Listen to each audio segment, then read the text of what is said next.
आप सभी विद्यार्थियों का हार्दिक स्वागत, हार्दिक अभिनंदन।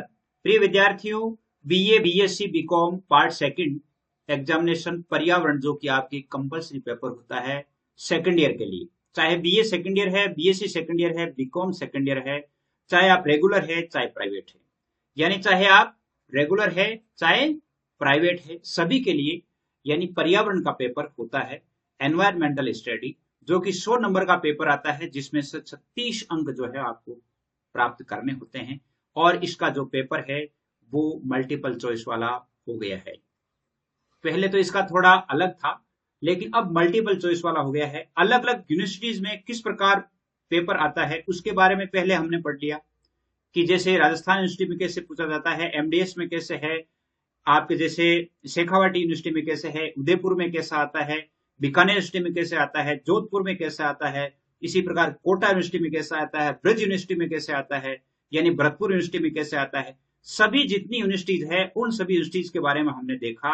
और लगभग यूनिवर्सिटी जो है उनमें एमसीक्यू यानी प्रश्न ही पूछे जाते हैं, और कुछ एक यूनिवर्सिटीज है जिनमें अलग अलग पूछा जाता है। जो इसमें से जो पहला वीडियो है उसमें आपने देखा होगा कि कौन कौन सी यूनिवर्सिटी में कैसा पेपर पूछा जाता है। तो आपको अभी यानी मल्टीपल चॉइस वाले प्रश्नों को ही तैयार करना है। तो आज हम इसका पर्यावरण का पहला मॉडल देखेंगे, और यदि पेपर कैसा लगता है इसके बारे में जरूर बताइएगा। और अन्य जो विषय हैं उनके पेपर तो आपको पता है चल ही रहे हैं, ये पहला मॉडल है। अन्य जो विषय हैं जैसे जनरल स्टडी है, जनरल इंग्लिश है, जनरल हिंदी है, हिंदी लिटरेचर है, पॉलिटिकल है, हिस्ट्री है, ज्योग्राफी है, सोशियोलॉजी है, इसके अलावा कंप्यूटेशन की क्लासेस है, कंप्यूटर है, यानी ये जो गांधी जीवन और दर्शन से संबंधित है, ये सारे विषय हैं वो आपके लिए प्रस्तुत किए जाते हैं। तो निश्चित रूप से मेरे साथ बने रहें। और मैं समझता हूं कि आज जब पर्यावरण का अध्ययन करेंगे तो पर्यावरण में भी आपको निश्चित रूप से बहुत ही अच्छे प्रश्न मिलने वाले हैं। आज हम प्रथम मॉडल का अध्ययन करेंगे, और कौन से पार्ट में से, यानी लगभग इसके 8 वीडियो हम पढ़ेंगे।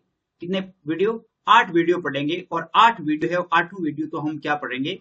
एमसीक्यू वाले पढ़ेंगे। यदि ज्यादा जरूरत पड़ी तो हम 2 वीडियो ऐसे पढ़ेंगे जिनमें से अति लघुत्रात्मक के यानी लगभग 100 से 150 तक के प्रश्न है वो अलग पढ़ लेंगे। तो ज्यादा से ज्यादा जो वीडियो होंगे 10 वीडियो होंगे। 10 वीडियो में सारा जो पेपर है वो बिल्कुल क्लियर हो जाएगा, आपको कहीं भी जाने की जरूरत नहीं है। अर्थात उन प्रश्नों में से ही आपके प्रश्न पूछे जाएंगे, ये पूरा मेरा विश्वास है।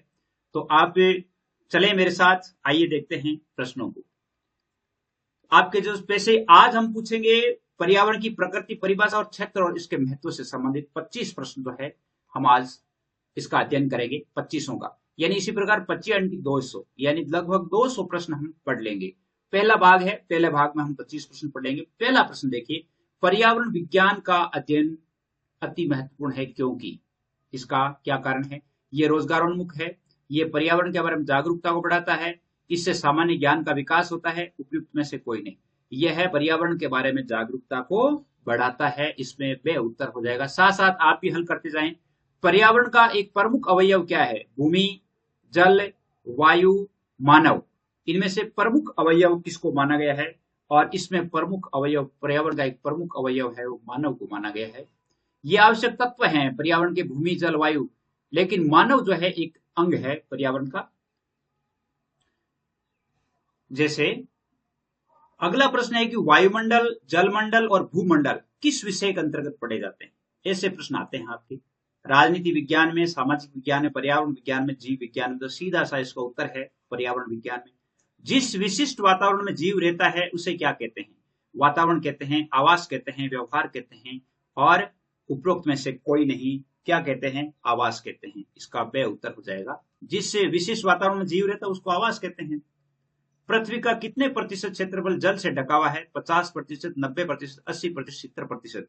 इसमें जैसे अपने यहाँ पर ये करीब है तो 70% है, यानी जो है 70% जो है ढका हुआ है। तो वैसे 71-29 का रेशियो है, 71-29 का, लेकिन 70% इसके नजदीक है, 70%। वातावरण में ऑक्सीजन का प्रतिशत कितना है? 21, 78% और 31%, 68%। तो 21% है वो क्या है, यानी इसमें ऑक्सीजन है। कितने प्रतिशत है? 21%। इस प्रकार के प्रश्न आएंगे, आप जरूर ध्यान रखिएगा। वातावरण की तह जिसमें हम सांस लेते हैं क्या कहलाती है? यानी वातावरण का लेवल जिसमें हम सांस लेते हैं उसको क्या कहते हैं? समताप मंडल, आयन मंडल, ओजोन मंडल, क्षोभ मंडल। इनमें से कौन सा है? क्षोभ मंडल में हम रहते हैं और क्षोभ मंडल ही जिसमें हम सांस लेते हैं उसे क्षोभ मंडल कहा जाता है। प्रकृति के पास सबकी आवश्यकता की पूर्ति के लिए बहुत है, किंतु लालच के लिए कुछ भी नहीं है। ये बात किसने कही थी? ये पर्यावरण से संबंधित बहुत इंपॉर्टेंट प्रश्न है। जवाहरलाल नेहरू ने, सुभाष चंद्र बोस ने, महात्मा गांधी ने, लाल बहादुर शास्त्री ने, इनमें से किसने कहा था? ये महात्मा गांधी ने कहा था। किसने कहा था? महात्मा गांधी ने कहा था। इसका सही उत्तर हो जाता है। नर्मदा बचाओ आंदोलन से जुड़े हुए हैं। नर्मदा बचाओ आंदोलन से संबंधित कौन है? अरुंधति रॉय, मेधा पाटकर, बाबा आमटे, उपयुक्त सभी। इनमें से कौन है जो नर्मदा बचाओ आंदोलन से संबंधित है? और ये तीनों ही नर्मदा बचाओ आंदोलन से संबंधित है। अरुंधति राय भी है, मेधा पाटकर भी है, बाबा आमटे भी है। 10वां प्रश्न है कि चिपको आंदोलन के प्रणेता कौन है? सुंदरलाल बहुगुणा, मेधा पाटकर, अरुंधति राय, बाबा आमटे। इनमें से कौन है? वो है सुंदरलाल बहुगुणा। जो है सुंदरलाल बहुगुणा चिपको आंदोलन के प्रणेता है। इसमें ए उत्तर हो जाता है। विश्व पर्यावरण दिवस कब मनाया जाता है? 5 मई को, 5 जुलाई को, 5 जून को, 5 अगस्त को। कब मनाया जाता है? और वो मनाया जाता है 5 जून को। कब मनाया जाता है? 5 जून को। इसका उत्तर से हो जाता है। अगला प्रश्न है 12वां, पृथ्वी सम्मेलन 1992 कब हुआ? यानी कहां हुआ था? जुलाई 1992 में। कहां हुआ था? पोर्टोरिको में, रियो डी जेनेरियो में, जापान में, जोहान्सबर्ग में। 1992 वाला कहां हुआ था? रियो डी जेनेरियो में हुआ था। इसमें बे उत्तर है। इसके अलावा 13वां प्रश्न है, विश्व वन्य जीव कोष की स्थापना कब हुई? 1992 में, 1972 में, 1961 में, 2002 में। और ये कब हुई थी? ये हुई थी 1961 में। इसमें उत्तर से सही है। 1961 जो है वो सही है। 14वां प्रश्न है कि स्टॉकहोम घोषणा 1972 किससे संबंधित है? विश्व शांति से, वन संरक्षण से, तेल संरक्षण से, पर्यावरण संरक्षण से। वो किससे संबंधित है? जैसे मान लो अपन क्या है कि जैसे पर्यावरण पढ़ रहे हैं तो हमारा इसका उत्तर सीधा सा पर्यावरण संरक्षण हो जाना चाहिए। वह उत्तर इसमें सही है।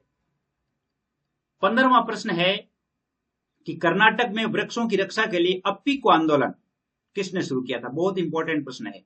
सुंदरलाल बहुगुणा ने, पांडुरंग हेगड़े ने, शरद पवार ने, बाबा आमटे ने।